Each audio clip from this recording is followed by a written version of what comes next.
Mungkin nanti dari para senior atau mungkin rekan-rekan pemerhati budaya boleh nanti di kolom sambil kalau kita salah dalam ini boleh memberikan masukan untuk membenarkan karena kita sinau bareng. Sinau bareng. Tetapi dari yang saya lihat nih Pak ada sogokan satu sepertinya kok sabuk tampar. Assalamualaikum warahmatullahi wabarakatuh. Salam sejahtera, salam budaya, rahayu untuk kita semua, para jin dan semua kadang budaya se-Indonesia Raya dan sejagat semesta. Baik meta ataupun yang nyata. Iya, mudah-mudahan. Salam dong. Karena dalam mengulik budaya itu kan bangsa-bangsa yang mita juga akan memperhatikan. Biasanya pasti. Mereka menjadi bagian dari unsur-unsur yang ada dalam budaya, khusus budaya Nusantara yang pernah saya amati, termasuk budaya yang berkenaan dengan pusaka. Dan kenapa? Karena budaya itu jati diri bangsa. Kayak ini ya, tagline kita ya. Oke. Para jin semua, kami masih bertiga. Ini A Jajat sebagai terah dari Raden Angga Dibrata. Dan tadi dan sebelumnya Anda telah melihat bagaimana cara membuka keris, menyerahkan sangat luar biasa adabnya, tata keramanya terhadap sebuah benda pusaka. Dan pusaka ya Anda bisa review ke sebelumnya betapa leluhur kita itu punya adiluhung lah. Iya, jadi memperlakukan sesuatu itu tidak asal nih bukan begitu kan. Itu sangat yang luar biasa. Dan ini juga dari satu sisi adalah budaya. Budaya tata krama memperlakukan sebuah benda yang merupakan tinggalan dari seorang yang kita hormati. Dan tadi sudah diserahkan, monggo langsung di babar mawon. Begitu barangkali ya. Saya permisi ya, izin ya. Wow. Assalamualaikum.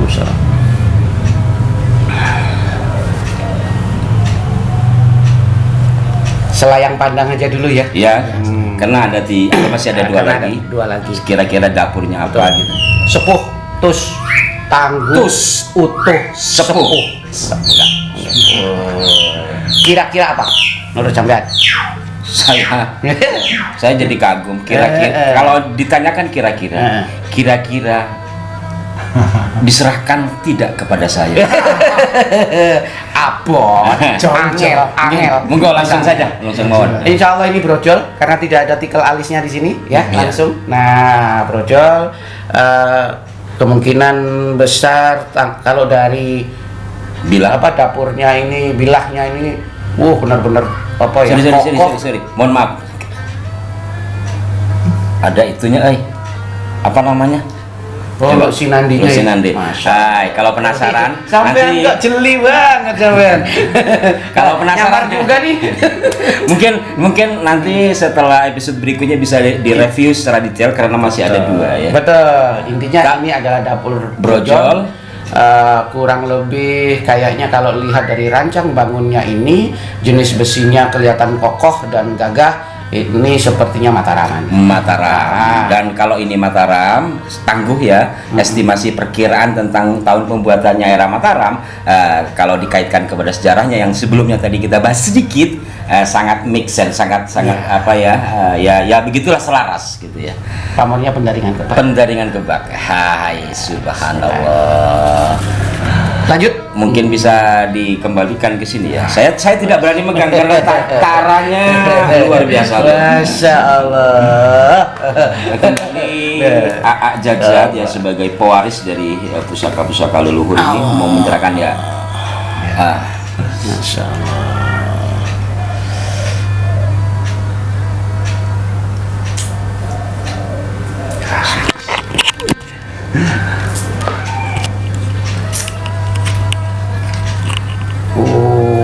Masya Allah, ya Allah. Loknya 1, 2, 3, 4, 5. Loknya sih 5, tapi dari ini ada oto-oto di sini. Lalu kemudian apa namanya, kembang kacangnya. Wih, keren ngukup Bimo. dari ciri wanci rancang bangunnya sempono. Sempono, cita-cita. Sempurnaning Kang Ono. Ono. Demikian yang dulu pernah kami bahas, tapi keris ini karena walaupun dapurnya sama ya, atau mungkin tangguhnya sama, tetapi nanti memiliki ciri khas berbeda. Apalagi kalau dikaitkan dengan Yoni. Iya. Gak usah penasaran, nanti juga akan dibahas. Kalau ininya mungkin tangguhnya ya sepertinya tetap Mataraman. Lalu kemudian antara Mataram awal atau Mojopahit akhir mungkin ya. Mataram awal. Mataram awal maksudnya Mataram kuno. Iya. Masa Sanjaya. Mataram tua. Ya masa Sanjaya dong, sebelum Majapahit. Iya. Subhanallah, kalau memang masa Mataram sebelumnya berarti tua banget sebelum Majapahit kan. Peralihan maksudnya Mataram awal setelah peralihan Majapahit maksudnya. Kalau Mataram Sultan Agung itu kan Mataram Islam, itu Ya, abad kan Mataram Islam maksudnya. Oh, Mataram Islam. Kalau Mataram Islam itu ya di masa penembahan Senopati. Iya. Peralihan dari Demak, Pajang kemudian Mataram. Nanti kan? kita akan simak lebih dalam. Sementara waktu ini pamornya sepertinya ya waswutah. Ada junjung derajatnya tidak? Ada. Junjung derajat milik Ini. Jajat. Ya. Oh iya. Wah, keren bro. Mau dah. Rawannya. Tapi ini kayak belum. Masya Allah, lanjut. Lanjut, ini satu pusaka ya memang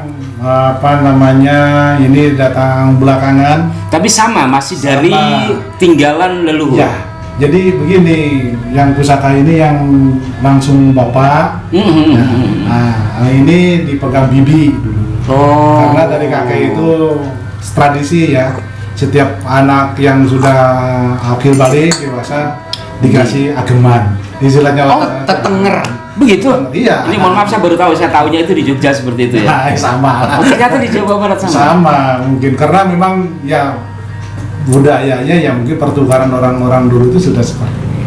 Artinya sebagai penanda bahwa dia sudah akil balik diberilah tetengar kalau kata orang Jawa, tanda sebagai ageman pegangan. Dan dalam ritual dalam upacaranya itu kan ada nasihat.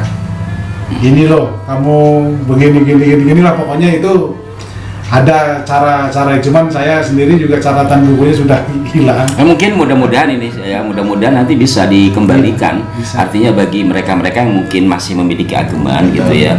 Ya ini tradisi, tapi setidaknya ini menjadi simbol jati diri bangsa. Bahwa ketika anak sudah akil balik, kalau dia di dalam Islam berarti dia kan sudah memiliki kewajiban untuk melaksanakan syariat. Nah, disimbolkan oleh kita, kamu pegang ini, mungkin bisa, maaf ya, di tafsiran saya, kamu pegang syariat dalam tanda petik, artinya syariat dalam pengertian di sini, ini kamu ageman, sudah tanggung jawab kamu sebagai orang dewasa. Iya, betul. Jadi itu nasihat. Jadi kadang nasihatnya begini. Jadi kalau pakai bahasa sekarang ya, nah nih kamu ini sudah dewasa, kamu sudah harus punya tanggung jawab sebagai laki-laki atau Pemimpin lah. perempuan, dan sebentar lagi kamu akan menjadi pemimpin keluarga atau diri sendiri minimalnya. Dan jangan lupa, nah ini disebutkan, kamu jangan ini Ada catatan-catatan ya, rambu-rambu gitu ya. Jangan melakukan sesuatu yang tidak baik gitu kan, yang lakukanlah sesuatu yang bermanfaat dan ini ya. Dan setiap kamu galau gitu, pandangilah pusaka ini dan ingat ininya nasihat waktu pusaka ini diberikan kepada sampean. Nah sebenarnya itu intinya tuh, spiritnya itu. Nah ini kebetulan dulu diserahkan ke bibi. Konon ceritanya bibi itu ya kadang-kadang ceritanya juga kalau untuk zaman sekarang nih ya kayak ada lucunya gitu. Ditanya, "Wah, kamu sering ganti celana?" Gitu ya. Nggak jawab, malu. Tapi orang tua dulu peduli. Nah, jangan-jangan ini udah mulai head. Gitu kan? Nah, ya kalau sudah dipanggil oleh ibunya, ditanya, "Desa, kamu udah mulai head?" Ya dengan malu-malu ya mengatakan, "Ya." Nah, nanti sang ibu lapor ke bapak. Nah, bapak tinggal nanya lagi. Langsung dipanggil. Kalau orang tua dulu kan tertutup ya di kamarnya. Nah, dibawa ke kamar orang tua, disampaikan. Nah, jadi tidak membahas masalah akil baliknya, tapi langsung dikasih cicilan. bahwa di pagi ngemut pangeling-eling ayeuna sekarang ya, tahun sekian bulan sekian anakku sudah akhir balik. Di situ nasihat-nasihat baru dan konon kalau laki-laki gitu. Nah si bapak ini sampai memandikan. Dimandikan mandi penghormatan bahwa bapak sudah sudah percaya kepada kamu dan kamu jadi diri sendiri. Masya Allah. Nah itu kalau perempuan tidak pernah di dalam keluarga saya itu tidak diceritakan.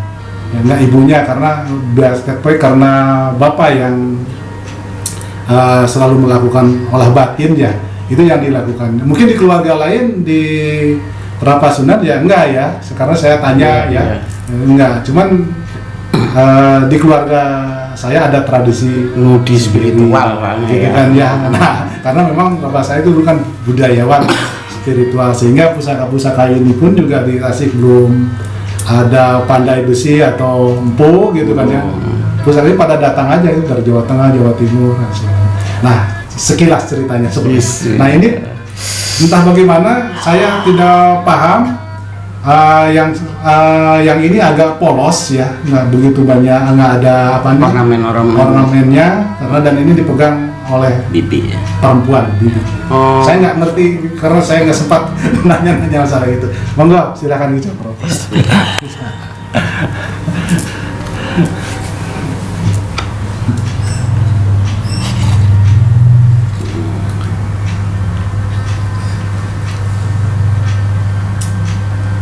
Dapurnya ini saya memang agak sedikit bingung ya. Mungkin nanti dari para senior atau mungkin rekan-rekan pemerhati budaya boleh nanti di kolom sambil kalau kita salah dalam ini boleh memberikan masukan untuk membenarkan karena kita sinau bareng.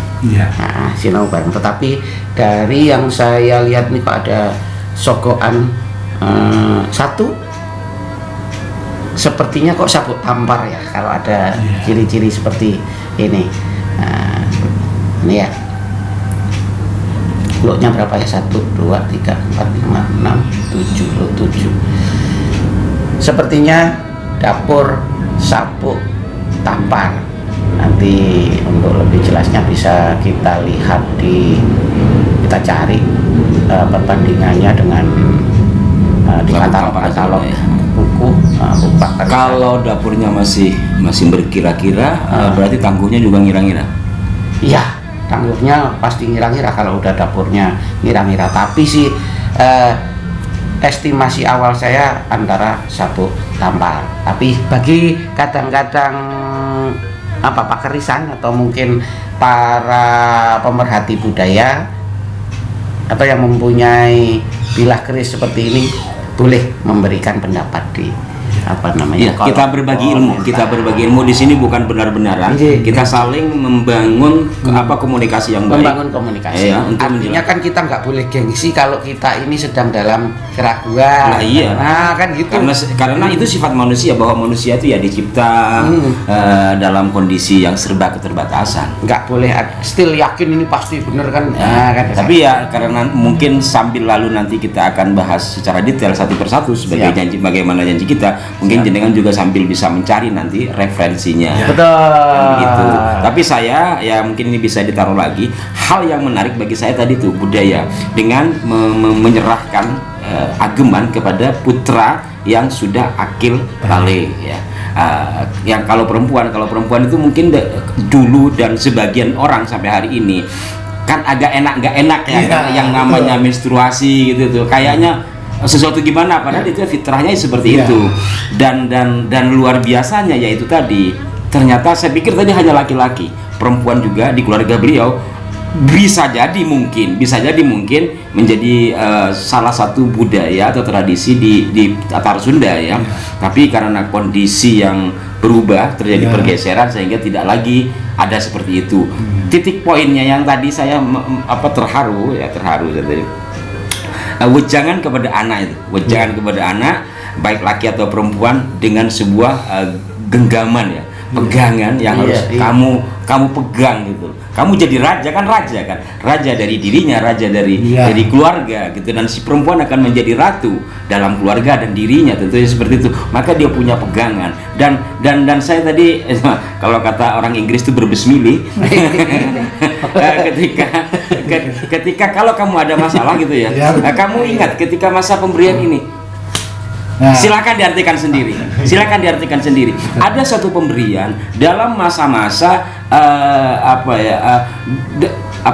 dari masa A ke masa B, peralihan masa. Artinya dari masa dianggap anak-anak menuju masa dewasa karena menstruasi atau keluarnya sperma bagi laki-laki. Di masa transisi ini, setelah diketahui lalu diserahkan sebuah benda pusaka, lalu diwejang di situ. Kemudian kalimat akhir tadi itu, jikalau nanti kamu ada sesuatu, ingatlah pemberian, ingatlah saat kamu memberikan sesuatu, menerima. Artinya saat menerima ini sama dengan ingat juga dengan ini inilah pusaka yang sesungguhnya. Ini kalau dalam ilmu komunikasi versi saya, ini hebat orang tua kita dulu. Keren ya. Jadi memberikan sesuatu artinya nggak mendikte kayak sekarang ini kan verbalis. Semua itu verbal. Betul. Kalau orang dulu enggak. Ya kamu nanti akan tahu gitu. Ini kamu pegang, kalau ada sesuatu nanti kamu ingat. Ini bahasa komunikasi yang menurut saya memiliki makna. Berarti orang yang dulu luar tuh teaterik. Kalau bicara teatrikal kan memang manusia hidup itu harus jadi aktor. Gitu ya. Menurut saya. Asik gitu loh maksudnya. Iya, ya memang begitu. Orang yang menjadi dirinya itu aktor. Iya. Apalagi artinya kebanyakan orang kan berpura-pura. Dia seolah-olah A padahal dia sebenarnya B. Maka kalau saya ingat abang saya nyanyi itu, aku bosan mendengar omongan sendiri, pura-pura mengerti yang aku tak tahu. Itu semua dibuang dengan cara tadi. Salut saya sama budaya. Masya Allah. Mudah-mudahan kita juga tidak menjadi orang-orang verbalis ya. Ini mohon maaf, saya kebawa, jujur. Masya Allah, kebawa emosi yang baik ya. Iya. Kan kita menjadi. Ya jujurlah, kita ini seringkali seolah-olah bisa padahal tidak bisa, seolah-olah mengerti padahal tidak mengerti. Betul. Padahal orang tua kita telah mengajarkan seperti itu, sampai dibilah keris pun kita diajari. Tapi dasar kita ini diablak. Baik, inilah bincang-bincang kita berkenaan dengan seputar budaya, adab, tradisi dan asor, tradisi. Yang kebetulan ini lebih mengarah ke Tatar Sunda ya. Masya Allah. Yang secara substansi semuanya sama. Adalah laku hati. Dan itu semua adalah jimat leluhur yang diwariskan kepada kita. Itu adalah budaya. Budaya adalah budi pekerti. Siapa yang menguri-uri budaya berarti adalah orang-orang yang berbudi pekerti. Jimat leluhur, top margoto. Jimat leluhur, cermin jati diri bangsa. Assalamualaikum warahmatullahi wabarakatuh. Waalaikumsalam warahmatullahi wabarakatuh. Rahai.